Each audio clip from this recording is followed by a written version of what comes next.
Hello and welcome to cookingflavors.com. For today's recipe, we look at the preparation of Arachuvitta Rasam. Here are the list of ingredients that we require for this. I've taken a bowl in which we'll be doing the rasam, and I've taken 2 large tomatoes. I'll just be making a slit on these tomatoes, both on the top and on the other side. I've taken naatathakkali today to give it a nice sour taste, but if you don't like it, you can also take in the regular tomatoes. We'll add in the required amount of water and allow this to come to a nice rolling boil till you see the skin peeling out and the tomatoes will become nice and soft. Now while the tomatoes are boiling, we look at the grinding. I've taken 6 small onions, 4 cloves of garlic, 1 dry red chili, a teaspoon of coriander seeds, a tablespoon of cumin seeds, quarter teaspoon of black peppercorns, and a quarter teaspoon of fenugreek seeds. We'll grind this into a fine paste. If required, add a little bit of water and make it into a smooth fine paste.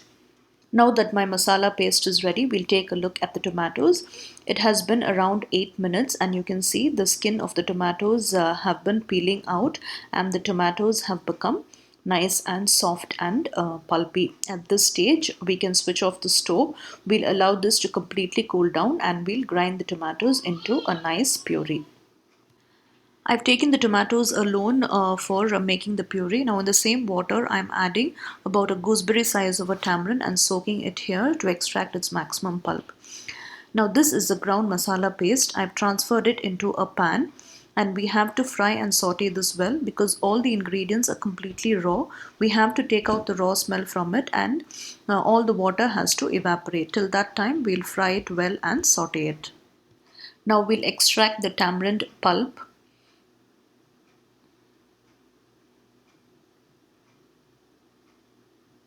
And this is the ground tomato puree. I'm adding it here, adding a quarter teaspoon of turmeric powder and a quarter teaspoon of asafoetida or hing. We'll give that a nice mix and stir. At this stage, you can adjust the consistency and the quantity that you require by adding in the required amount of water. Now we have to place this on the stove and make it come to a nice rolling boil.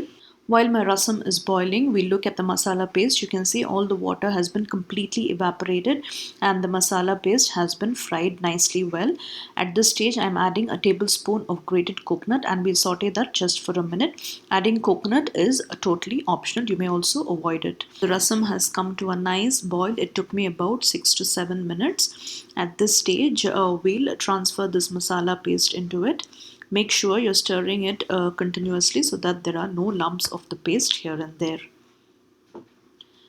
Now goes in the required amount of salt. We'll stir that well once again and then we'll add in a few curry leaves and a few coriander leaves. Now let's look at the seasoning. In the same pan, I've added some oil and about a teaspoon of ghee. Always for rasam, season it with a little ghee so that it will give you an enhanced flavor. Once they are hot, I've added a teaspoon of mustard seeds and a teaspoon of cumin seeds. Once they pop, I'm adding in just 1 dry red chili, a few curry leaves and a few coriander leaves.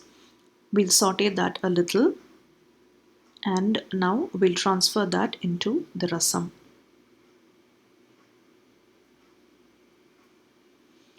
I'm adding in a few coriander leaves finally and giving it a nice stir and covering it with a lid. As soon as you add the seasoning, cover it with a lid so that the aroma of the seasoning doesn't escape out. Now I've switched off the flame. Our superb and tasty Arachuvitta Rasam is ready to be served. Hope you enjoyed this recipe of Arachuvitta Rasam today. Do try it out and give us your feedback. Subscribe to our YouTube channel and post in your comments and suggestions. Hit the like button and keep encouraging us. You can also visit us at cookingflavors.com and follow us on Google+. Till we see you again with another new and interesting recipe. Thank you and happy cooking.